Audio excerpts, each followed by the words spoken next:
En la primera mitad de este siglo, concretamente en el año 1934, policías, jueces, expertos y autoridades fueron testigos sorprendidos de uno de los casos más insólitos. Se trata del llamado caso del Duende de Zaragoza. Y es solo un ejemplo. Hay muchos más en este siglo, y todos ocurridos aquí, en nuestro país. Las caras de Belmez, el fuego maldito de la Roya, el niño embrujado de la Seca, son algunos de esos enigmas que nos han acompañado en estos años de misterio. Esta noche deseamos pasar revista a alguno de ellos. Nos ayuda nuestro invitado. Ahí está esa primera introducción y recordamos que tenemos un ejemplar de Enigmas en Resolver 2 editado por EDAF para sortear esta noche entre todas las llamadas que tengamos y la gente que pregunte en el chat. Los demás los sortearemos, será uno de esos premios que tenemos para el concurso de verano del Espacio en Blanco. Iker, en este libro recoges unos cuantos casos. El Duende de Zaragoza es uno de ellos. Un misterio increíble que ocurría. ¿Dónde y cómo? La verdad es que, bueno, son 13 nuevas historias, Miguel. El anterior libro creo que eran 15. No es una segunda parte al uso, sino que son nuevos casos, pueden ser independientes del primer libro. Hay tanto material y tantas historias que hemos vivido que se podrían hacer muchos más libros, ¿no? Y una de las que más me llama la atención, una de las más antiguas, no la más antigua, pero una de las más sorprendentes, sin duda alguna, es la que ocurrió en Zaragoza en el año 34. Te puedo asegurar que aún todavía leo el libro, leo este Enigma sin resolver segunda parte, y no sé, me parece increíble que hayan pasado esta cosa en nuestro país, ¿no? Y que se hayan olvidado en la bruma del tiempo. Es curioso. Porque muchas veces empieza a contar esta historia y la gente no se lo acaba creyendo, hasta la gente que interviene. De nuevo, en estos casos, Miguel, lo importante quizá no es solo el misterio, sino quién fue testigo del misterio. Vamos a hablar de ingenieros, policías, abogados, gobernadores civiles. Y todo empieza en una casa de Zaragoza, como te digo, es el mes de octubre, hace un frío tremendo, y en la escalera segundo derecha de la calle Gascón de Gotor número 2, una casa burguesa del centro de Zaragoza, los vecinos aseguran que se ha oído una carcajada violenta, casi sarcástica, que nadie la está emitiendo en ese momento y que sube como serpenteando la escalera hasta colarse precisamente o desaparecer en el segundo derecha. Bien, no pasa absolutamente nada, pero interviene la policía. Es curioso porque un policía, y en el informe quedó escrito, dijo, esto parece cosa de un duende. Hasta hay una pequeña broma, cualquier cosa, pero esa palabra, que no la olviden tus oyentes, Miguel, porque se va a repetir con tenebrosa insistencia. Días después, es Pascual Alcocer, una criada, 16 años, que estaba al servicio de la familia Palazón, la que escucha algo muy extraño. Y lo escucha a través de la hornilla de humos de la antigua cocina. Imaginémonos, Miguel, una cocina de estas de hierro colorado, antiguas, y ese respiradero de humos que se abría y se cerraba y que conectaba con la chimenea. Pues bien, Pascual Alcocer está allí sola, apaga la luz y oye una voz asexuada, mitad hombre, mitad mujer, que al parecer dice la palabra ay. Una especie de lamento. Lógicamente, y tú estarás conmigo, Miguel, pues es una broma, ¿no? Alguien que le está haciendo pasar un mal rato a Pascuala. Lo curioso es que luego ella se acerca, lo hace al día siguiente, mosqueada, y escucha dos nombres. Una voz que nadie, te repito, puede identificar si es hombre o mujer, muy lejana, que sale directamente del tubo del respiradero de humos, repite los nombres Trudis y Antonio, con una especie de lejanía, con una cadencia, ¿no? Trudis, Antonio. Curiosamente eso ya colma los nervios de esta muchacha de 16 años, no lo olvidemos, y a pesar de que tenía mucha vergüenza en contar a los dueños de la casa que también se portaban con ella lo que estaba ocurriendo, se pone en contacto con los señores de Palazón. Ahí se produce... ¿Había tormenta como ahora? Pues posiblemente habría tormenta, porque estamos en noviembre y en pleno Zaragoza, imagínate, ¿no? Año 34, un año absolutamente convulso en la historia de España, un año con muchas revueltas, y esta historia de Miguel, que empieza como una absoluta broma, va a acabar siendo portada de todos los periódicos nacionales y del Times londinense, luego lo contaremos. Curiosamente la escena es la siguiente: 6 personas de la misma familia, una familia de alta condición económica de Zaragoza, algo absurdo, delante de la hornilla de la cocina. En ese momento, de esa hornilla, de ese tubo estrecho, surge de nuevo la voz que ya para la propia familia era la voz del duende, no había ninguna broma, y esa voz dice la palabra cuánta cobardía. Cuánta cobardía. Fue uno de los mensajes que más, digámoslo así, extrañados dejó a la gente. Pues bien, en ese momento el propio señor Palazón, dueño de la casa, dueño de la finca, interviene en la propia chimenea, mira por fuera, no hay absolutamente nadie, y una carcajada, exactamente como la del primer día, se vuelve a colar por ese respiradero de humos. La siguiente escena, casi como si fuera una película, Miguel, es la policía armada de Zaragoza. Las fotografías están en el libro, creo que eso sí que es realmente asombroso. Policías de grueso gabán, gorra de plato, fusil presto, y delante de la hornilla donde esa voz continuaba, y allí no había bromista. El propio ingeniero Penella Murt, si no recuerdo mal, que hizo la casa, cortó las comunicaciones por tierra, mar y aire, se puede decir. Se cortaron antenas, tuberías, e incluso, como ven que la voz continúa hablando y continúa al parecer adivinando lo que ocurre dentro de la casa. Adivinando. Se toma una decisión curiosa. Te digo adivinando porque, curiosamente, delante de la propia policía hay una escena impresionante, ¿no? El ingeniero de esta casa entra delante, si no recuerdo mal, de 13 testigos, se dirige con otro aparejador a medir lo que es el conducto de humos, y aquella voz, que ya parece una pesadilla más que una broma, dice: no se moleste, mide 15 centímetros 7 milímetros. ¿Le responde la voz? Sí, y es exactamente lo que medía, 15 centímetros 7 milímetros. ¿Qué es lo importante? Que hay 8 policías armados y un inspector jefe de policía y un juez de distrito como don Luis Fernando Gómez delante de toda esta historia. Se morirían de miedo, ¿no? Hombre, se morirían de miedo. Por supuesto que sí.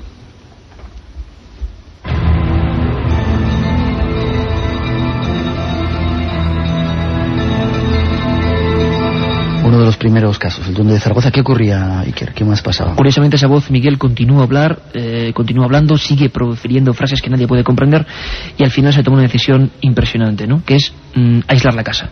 Todos los vecinos de ese inmueble entero desalojan la casa. En el libro están las fotografías de los propios vecinos yéndose en coches de la policía, y como la voz continúa diciendo, por ejemplo, cuánta policía, qué cobardía, o frases, por ejemplo, como risas, o estamos 13, refiriéndose a 13 personas dentro del inmueble, o incluso apagar la luz, un policía armado a apagar la luz, y delante incluso de los detectives, que está todo fotografiado en el libro con las imágenes de la época de la policía, incluso que se apague la luz, y en ese momento, sin ninguna conexión con el exterior, en una cocina cerrada, esa voz, lo que fuese, dijo: luz que no veo. Bueno, al final el doctor Jimeno Riera, del Hospital Psiquiátrico de Zaragoza, da una determinación que es la que acepta la prensa. Curioso, se intenta demoler el asunto, como en todos los expedientes X españoles. Este doctor dice que Pascual Alcocer, la criada, con ventriloquía inconsciente, es decir, como con voces que ella emite sin saberlo, hace ese fenómeno. Curiosamente, y con la cara que pones, Miguel, te lo estás pensando, pues lógicamente a Pascual Alcocer se la lleva a un pueblo de la provincia, y delante tan solo de la policía, esa voz continúa y dice su último mensaje. Curiosamente está presente ni más ni menos que el gobernador civil de Zaragoza. Ahí es nada, lo que estoy contando es bastante fuerte.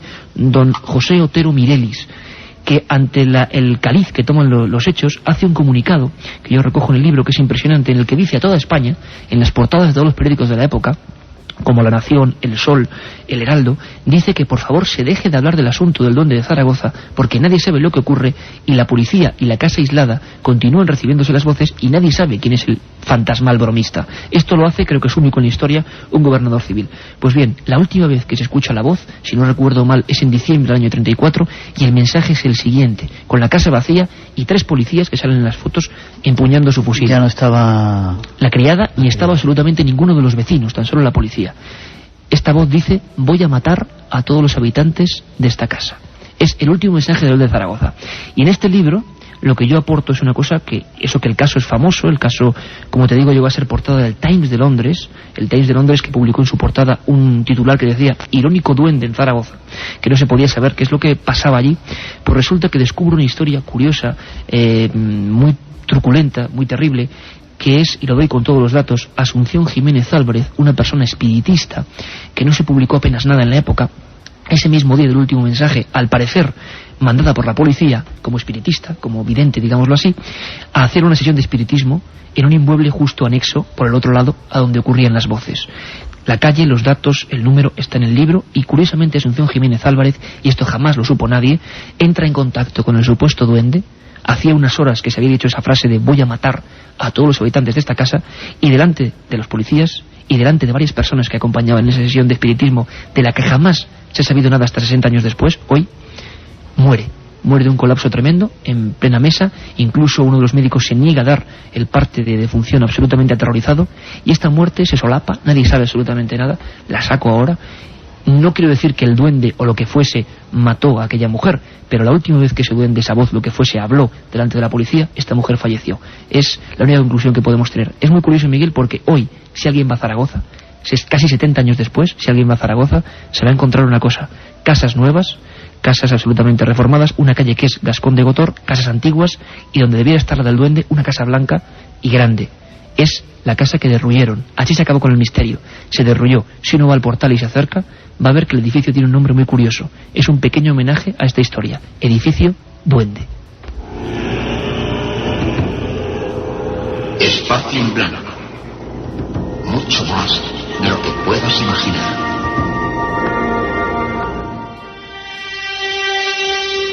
Ese es uno de los casos, uno de los misterios sin explicación. Hay más, hay una niña que hablaba latín. ¿Latín? Latín antiguo. Este, sinceramente, Miguel, puede ser el primer expediente que es español, es el primer capítulo que abre el libro. A mí me llega como una absoluta casualidad esta historia, un fax que llega a la redacción de Enigmas, una pequeña nota en un periódico de provincias que habla que una archivera, y a veces ocurren así las cosas, ¿no?, se ha encontrado con un antiguo legajo, pero ese legajo alguien lo había escondido hace 400 años con otros legajos muy curiosos, los había puesto en una especie de cartón de piel, y en la portada o en la tapa de ese cartón alguien, y hay que imaginarse la escena, en Villafranca de los Barros, en Badajoz, una villa pues absolutamente célebre por sus conquistadores, pues había puesto hechos sobrenaturales. Lo más curioso es que eran papeles judiciales, es decir, de juicios efectuados en España contra supuestos fenómenos paranormales. Sinceramente, el más impresionante es el de una niña. Yo, por supuesto, al día siguiente de recibir este fax y de ponerme en contacto con la gente que descubre la historia, con la archivera Pilar Casado, me planto en Villafranca de los Barros, voy a ese lugar y, curiosamente, unas obras de acondicionamiento habían hecho que una pared cediese y que varios legajos que estaban ahí escondidos, no se sabe desde cuánto tiempo, caen al suelo, húmedos, absolutamente casi destrozados, pero algunos de ellos se podían leer perfectamente. Y en uno de ellos, fechado en 1617, ahí es nada, nos cuentan la historia del primer juicio a un fenómeno paranormal en España. Un juicio absolutamente con sus magistrados, con sus testigos, con sus declaraciones juradas, y la escena, si la intentamos revivir, creo que es pavorosa. ¿Cuál era el motivo de ese juicio en el año 17? Una niña, Antonia Batista, procedente de Olivenza, que entonces era Portugal, de 3 meses de edad, que ni más ni menos, según el médico de la... ¿3 meses de edad? 3 meses de edad, o sea, un bebé, prácticamente un bebé. Todo esto empieza porque supuestamente el médico de la... que está todo absolutamente recogido en legajos y reflejado en este libro, curiosamente el médico José de Rivera Padua, todo con nombres y apellidos, imagínate, siglo XVII, una consulta y una niña, perdón, una niña que curiosamente le da un extraño mal y empieza a hablar en un idioma extraño. Se zafa del cuerpo de su madre, se pone de pie, un bebé, exactamente, la madre absolutamente espantada, tú imagínate, y el médico en ese momento, según cuenta incluso su declaración jurada ante el magistrado, duda si salir a la calle y llamar a la gente, si ver qué ocurre, y se queda un poco.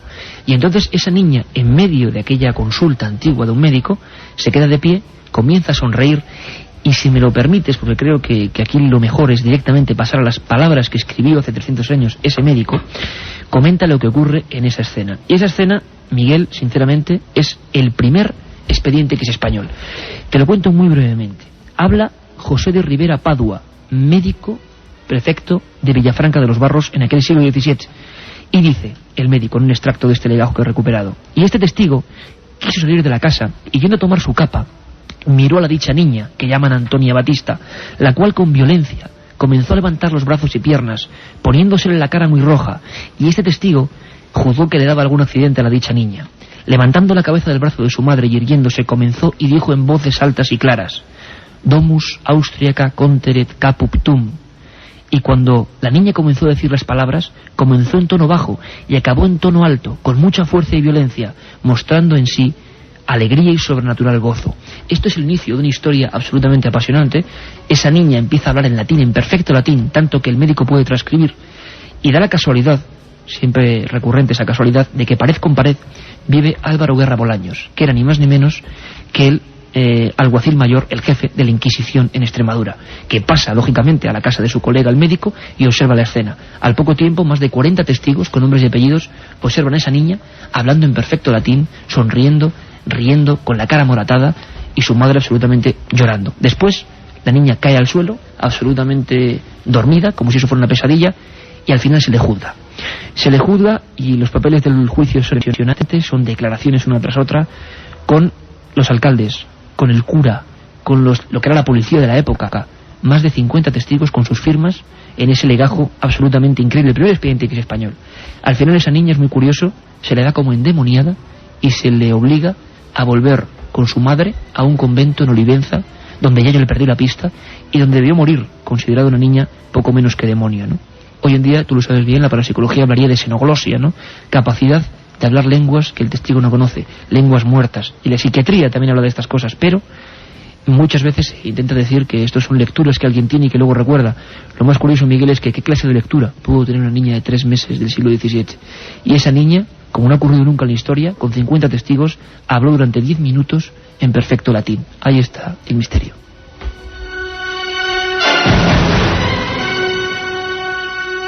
Doce y media, es la hora en la que aprovechamos para dar la vuelta a la cinta. Si estáis grabando el programa, dar la vuelta. Ahora no os perdáis ni un solo segundo de otras historias auténticas que esta noche queremos contaros en compañía de nuestro invitado en M80 Radio en el Espacio en Blanco. Enseguida volvemos.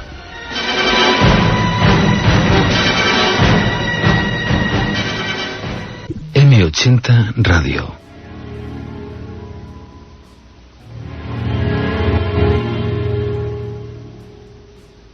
Ahí volvemos, 12:31, 11:31 en las Islas Canarias. Hay más casos, y que el fuego maldito de La Roya es uno de los capítulos donde tú recoges otra experiencia inquietante.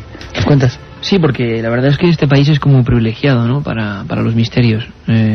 No es que uno levante una piedra y haya misterios, pero si uno los busca y los persigue, sobre todo en casos antiguos que se dejaron de hablar de ellos, se encuentra con cosas que, pues no sé, que harían palidecer a Fox Mulder y a Scully, ¿no?, y al Chris Carter y a toda su banda, porque ya quisieran ellos, te lo digo así de claro, tener este material real, con la diferencia de que es real, ¿no? Y en el libro, como aparte de contar los casos, pues yo lo que quiero es que la gente pues sepa todo lo que ocurre, ¿no?, cuando tú vas a investigar, pues se va a dar cuenta de que a veces la casualidad y las historias te llevan a aventuras que nunca sospecharías que te iban a pasar, ¿no? Y esto fue el caso que me ocurrió con los fuegos de La Roya. Una historia que yo he oído comentar así como muy de pasada hace muchísimos años a alguna gente, y de la que no había apenas nada publicado, pero nada publicado ahora. Si uno va a las hemerotecas y empieza a empaparse, se da cuenta de que pasó algo en la posguerra española, en el año 45, que copó todas las portadas absolutamente de los periódicos, pero de todos los periódicos. 1945. 45. Y uno se queda sorprendido, ¿no?, diciendo, caramba, ¿qué pasó con esto? Y sobre todo saber que la ciencia apenas llegó a ningún veredicto. Y te voy a contar cómo los científicos, con su corbata y su chaqueta, se fueron de allí corriendo, asustados, absolutamente pálidos por lo que ocurrió en este pueblo de Andalucía.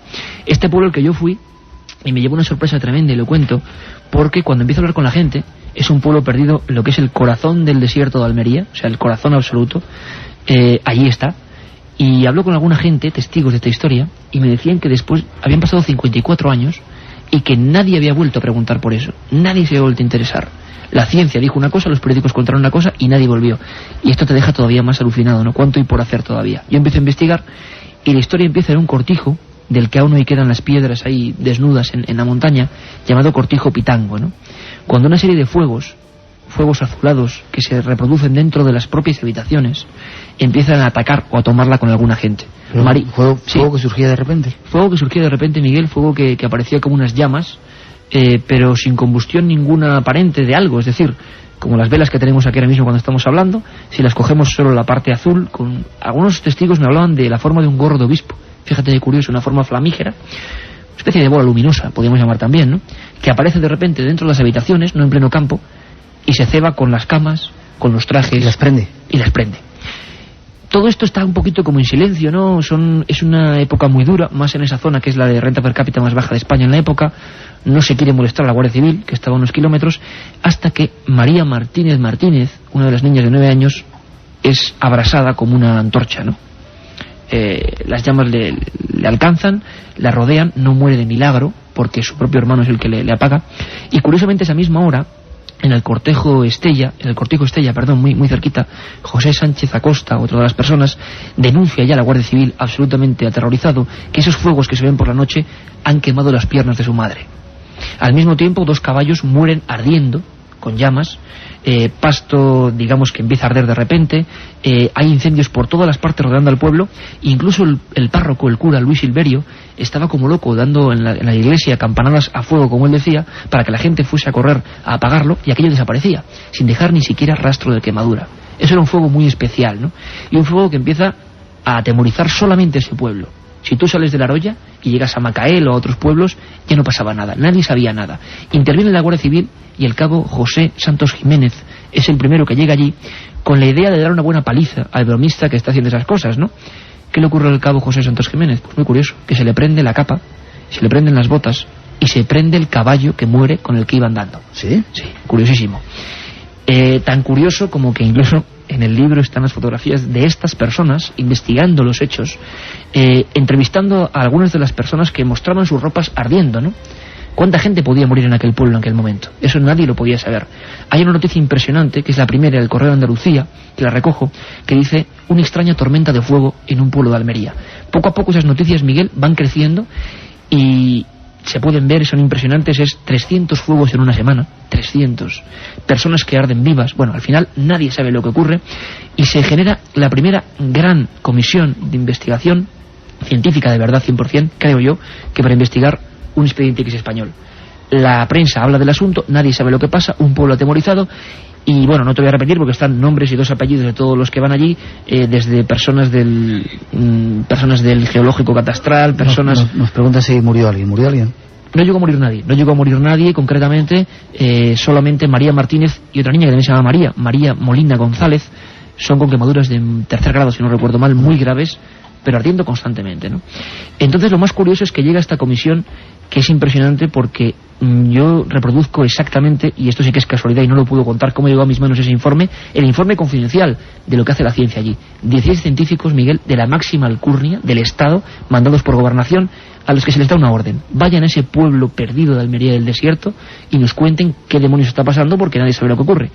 Pues bien, yo descubro después, y por boca de los testigos que allí lo vivieron, que todavía quedan vivos muchos de ellos, porque esos científicos no dicen nada. Al día siguiente la prensa deja de hablar, el fenómeno continuará 2 meses más, nadie les hará, como me decían allí, ni puñetero caso, pero lo cierto es que los científicos, todos muy puestos ellos, salieron de allí corriendo. El ejemplo es el del jefe de toda esta comisión, director, si no recuerdo mal, del catastral geográfico español de la época, José Cubillo Fluiters. Esta persona llega allí con una orden directamente de gobernación, que es: acaba con este misterio. ¿Qué pasa? Y según me cuenta ni más ni menos que Luis Sánchez Medina, el alcalde de La Roya en aquella época, que todavía vive y él pudo apagar cientos de fuegos con sus propias manos, me cuenta por qué aquel hombre salió corriendo. ¿Sabes lo que pasó, Miguel? No. ¿Sabes lo que ocurrió? Pues que Cubillo Fluiters va al cortijo Pitango, donde empieza toda esta historia, ¿no? Esta historia macabra. Llega allí, muy incrédulo él, pensando que es una broma o alguna combustión del aire, deja sus aparatos en el suelo, aquellos trípodes, según me decía el propio testigo, esas probetas, y los aparatos y el maletín y el traje del científico se ponen a arder.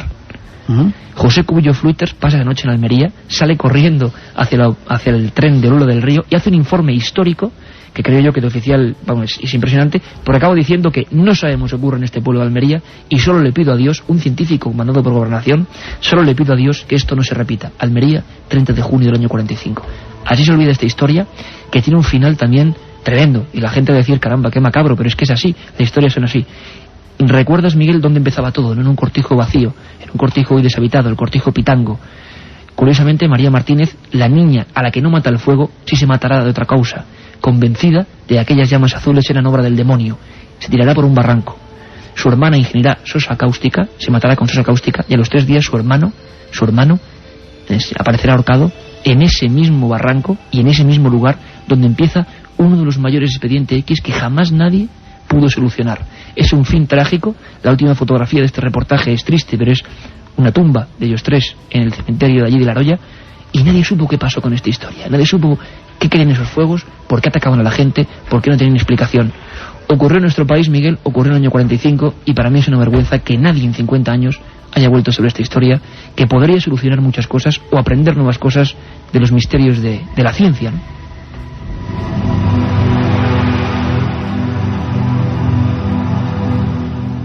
Hay unas cuantas preguntas, pero antes una segunda introducción. Queremos contaros más casos, más misterios que están ocurriendo en nuestro país y que no hay explicaciones, ¿verdad, Iker? No hay explicaciones. Afortunadamente o desgraciadamente hay mucho misterio todavía en este planeta nuestro. Después de esa segunda introducción nos contamos algunos casos de poltergeist y a lo mejor contestamos esas caras de Belmez que están saliendo fuera de la casa, ¿verdad? Eso parece. Vamos con esa introducción. Y no solo hay casos enigmáticos y misteriosos, hay también lugares sembrados de misterios. Desiertos, ciudades, parajes desconocidos y otros frecuentados son el escenario escogido para la aparición del misterio. Y hay para todos los gustos, para todos los miedos, para todas las mentalidades. Nuestro invitado los conoce. En los próximos minutos nos cuenta algo más de ellos. Escuchemos. Pero antes de pasar a contar más casos, algunas respuestas. Preguntan cómo conseguiste las fotos del niño embrujado de la Seca. ¿Cómo conseguí las fotos del niño embrujado de la Seca? Pues no lo puedo contar. ¿Y eso? Son unas radiografías médicas, ¿no? Que realmente no... Ahí las fuentes me las tengo que reservar. Bueno, pues fue por una serie de contactos y de amigos, ¿no? Porque los propios médicos de esta historia, que es la historia de un niño que aparece en las radiografías con el cerebro surcado de agujas, el primer caso, digamos, de brujería así rural importante, que fue condenado por los tribunales, y una madre que convirtió a su hijo en un muñeco de vudú. Y lo que es impresionante es que la gente pueda ver las fotos, no que se lo cuente yo. Esas fotos, los propios médicos me decían que no existían, y reunido con ellos en la sala de pediatría me decían que no existían, y existían.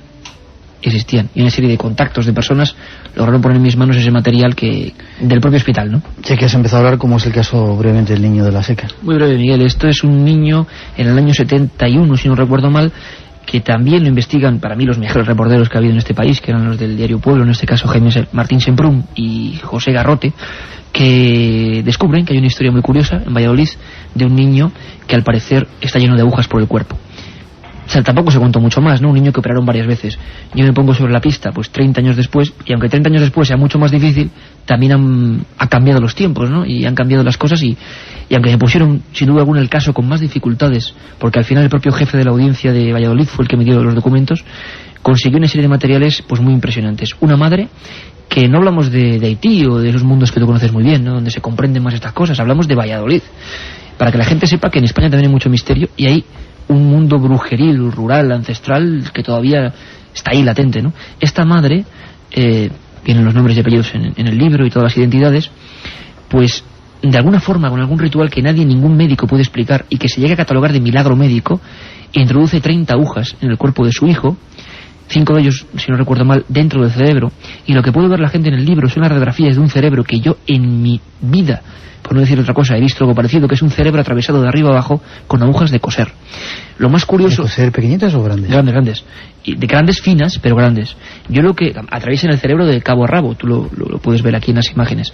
Lo más increíble, Miguel, es que yo hablo, bueno, desde con forenses, con Manuel Malaver, hasta con las personas que intervinieron en el juicio, ¿no? Que es muy curioso. Y quizás lo más fuerte de esta historia es cómo esa madre hacía una especie de ritual muy curioso, que al parecer, según se pudo, al final fue condenada, por supuesto, era encaminado a dar fuerza a otro miembro de la familia. Pasar la energía vital de una persona a otra, ¿no?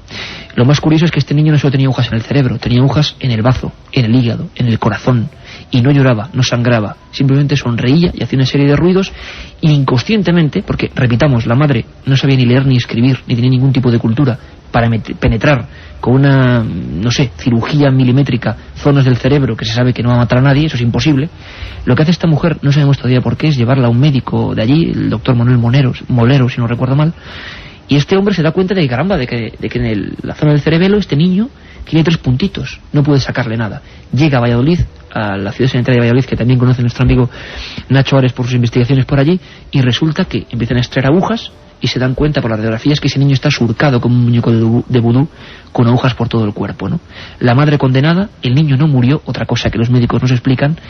Y mira, precisamente antes de ayer hablaba con un forense que trató esta historia y me contaba que lo imposible absolutamente es cómo penetrar esas agujas en el cuerpo, cómo que ninguna mate un ser humano, cómo que el niño siga con vida, inexplicable, cómo que ninguna se infecte.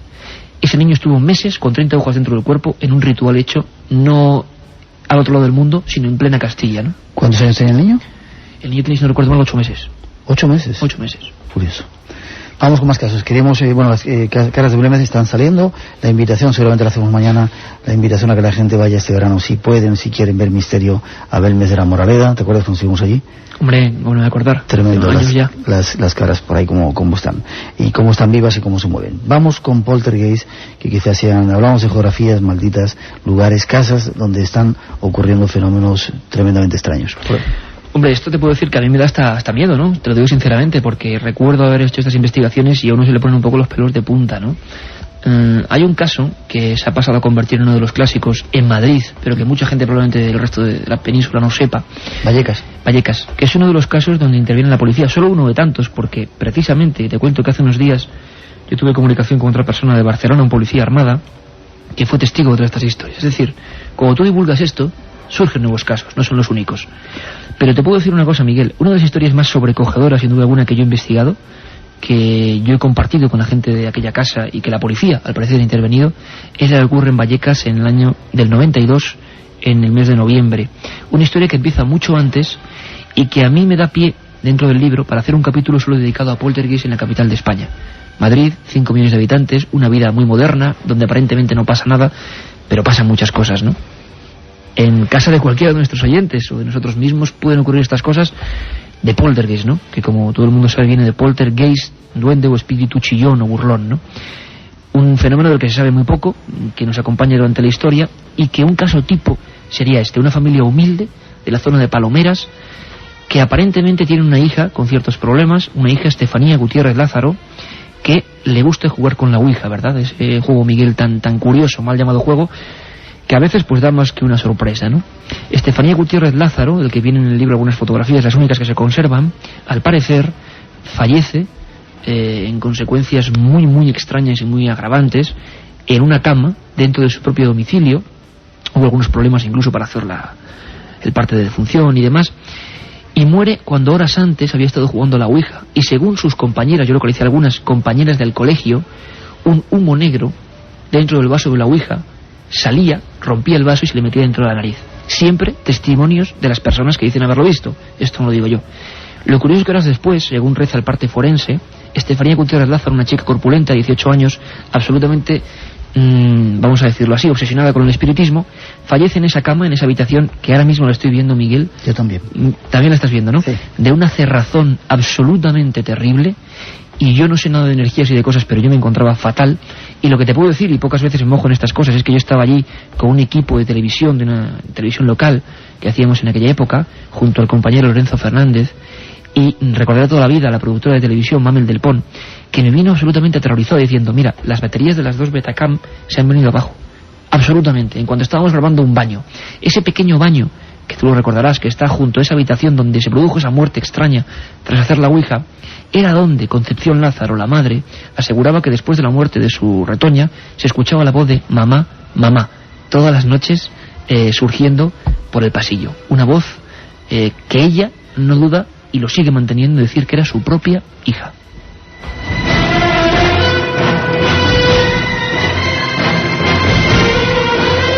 Como para estar solo en casa esta noche, ¿eh? Y que haya ruidos en casa. Hombre, hay que decir, Miguel, siempre en pos de la divulgación, ¿no?, seria que hacemos, es que no todos los casos tienen por qué ser así. Hablamos de una experiencia absolutamente, hombre, pues única, ¿no? Y muy pocas veces ocurre esto. Pero lo cierto es que, y te lo vuelvo a repetir, es que en aquel momento se gastaron las 2 baterías enteras de la Betacam de arriba abajo, y después estábamos Lorenzo y yo, me acordaré toda la vida del compadre Lorenzo, cómo me miraba, porque las cámaras de fotos se nos quedaron sin pila. Las 2. Hombre, mucha casualidad, ¿no? Delante de aquel baño.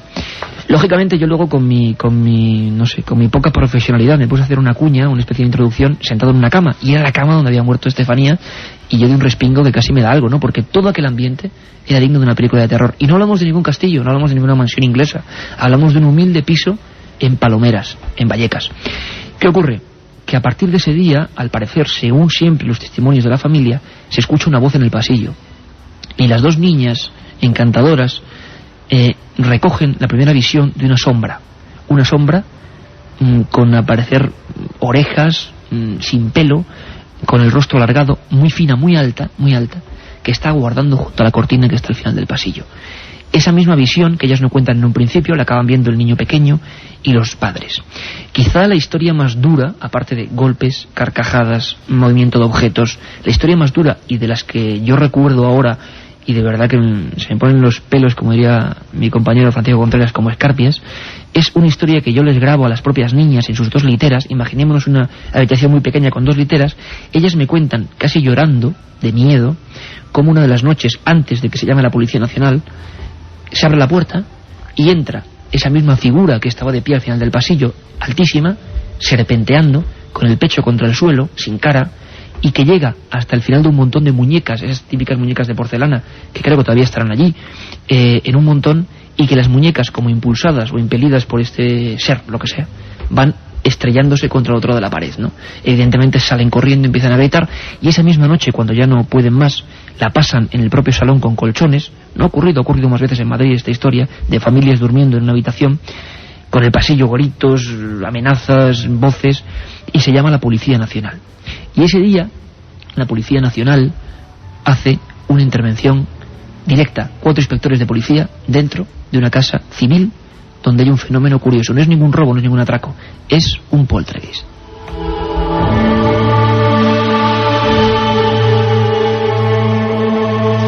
Los últimos minutos, curiosa la reacción de la policía, ¿verdad? Los policías que estuvieron ahí en la casa. Muy curiosa, porque ellos en un informe pues dejan reflejado que realmente asistieron a algunos de estos fenómenos, ¿no? Se le veían las puertas, incluso cuando estaban, no habían ruidos. Sí, ellos dicen que se mueve que se abre y se cierra una puerta, que incluso, según reza el parte oficial, que está lleno de terminología policial, pues un Cristo, el fenómeno supuestamente le había dado la vuelta a ese crucifijo, que el Cristo que estaba puesto dentro del crucifijo, y esto aparece en el informe de la Policía Nacional, 11 de febrero del 92, 11 de noviembre, perdón, el Cristo es arrancado, y que luego una especie de garra triple, o de 3 dedos, rasgan un póster de arriba abajo, de vértice a vértice, e incluso, si me lo permite, dentro del informe policial, el Z2, uno de los que está allí, uno de los policías, dice que, como del aire, sobre el teléfono y un mantelito, aparece algo que él le parecen ser babas, pero babas que caen del aire y que son marrones, y que empiezan a manchar todo el teléfono. Luego, algo que comprueban ellos perfectamente, y que reza los informes policiales, es que unas puertas de armarios que están perfectamente cerradas se abren y se cierran, ¿no? Todo esto lo pueden comprobar, y es muy curioso, porque, te lo digo, yo hace poco hablaba con un policía armada de estos que te dejan pues desarmado, ¿no? Nunca mejor dicho, porque me decía que, mira, ni sugestión ni gaitas, ¿no? Yo soy policía armada, escéptico, como el caso de estos policías. Llego a una casa en Barcelona y los muebles volaban en aquella estancia. Aquí pasa algo parecido, los policías iban, no te voy a decir de guasa, pero sí absolutamente un poco, pues diciendo, ¿qué clase de locura tendrá esta familia para llamar a la policía? Los 4 fueron testigos de esa historia. Y luego yo entrevisté a vecinos que no eran de esa casa, que siendo vecinos y que no se atrevían a contarlo, habían visto la misma sombra extraña y alta en el baño y en el hall, perfectamente identificable, y se habían quedado un poco sorprendidos. Algunos hablaban de un anciano, pero se quedó así. Un caso absolutamente rotundo, absolutamente tremendo, pero no el único, ¿no? En Madrid ha habido otras historias, un poco antes en la calle del Toboso, 300 madrileños en una calle diciendo que no entran en sus casas. Ahí están las fotos, portada del Diario 16, golpes, agujeros que se hacen en las paredes, lamentos, voces que dicen tengo miedo. Los poltergeist no hace falta irse, como te digo, a una mansión inglesa, ¿no?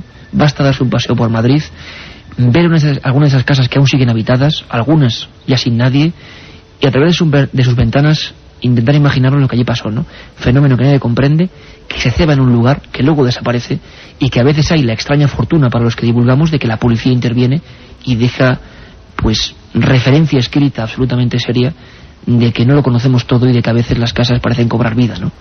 Parece que en estos momentos en un lugar público aquí en nuestra ciudad está ocurriendo también un extraño fenómeno. Una pregunta antes de marcharnos. Voy a tener que invitarte a que vengas más veces al programa, cuando quieras, para seguir contando historias. Dice si has encontrado evidencias de vida después de la muerte con todos estos casos que has investigado.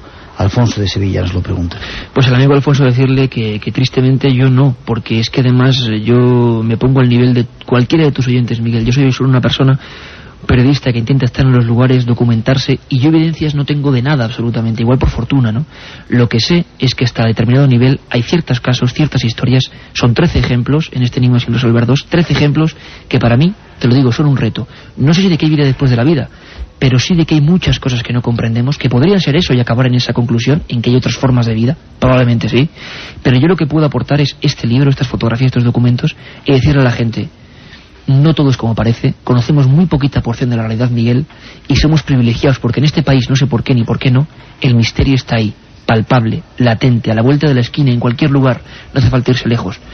No sé qué hay después de la vida, ni si hay vida, por ejemplo, después de la Tierra, no en otros planetas, pero en este caso, y antes hubo otros 15, hay 13 historias que a mí a veces no me dejan dormir, que siguen estando ahí, que son auténticos retos a la lógica, y que me dicen que, sobre todo eso, ¿no?, que somos unos perfectos ignorantes de la realidad en la que nos movemos. Y quizá, Iker, antes de marcharnos, para la gente que quiere ver estos misterios, que no cree en ellos, ¿qué recomendarías tú? Quizá de los casos que te has contado. ¿De ir a algún lugar concreto, sí, te refieres? Hombre, es difícil, ¿no? Porque algunos de los lugares, pues el misterio ya no está latente, ¿no? Uno puede ir a nivel de divulgación, de encontrar lo que queda, de encontrar los documentos. Sigue habiendo algunos puntos en España que yo recomendaría en esta ruta por el misterio que tienen que visitarse, ¿no? Uno, por supuesto, las Caras de Belmez, eso es evidente, porque además, sí, hombre, Belmez de la Moraleda, Jaén, entre Úbeda y Jódar y Huelma, pueblo mítico. En el libro, por ejemplo, está la confesión definitiva de las personas de cómo machacaron ese enigma, la confesión del periodista que engañó toda España, ahí está. A su manera, no vamos a decir engañó, pero sí que tuvo que divulgar cosas que no eran ciertas, cómo y por quién lo hizo. El gran misterio español. Belmez se puede visitar, no sé por cuánto tiempo, Miguel, porque realmente hemos estado juntos allí y realmente no parece que las caras estén en buena salud.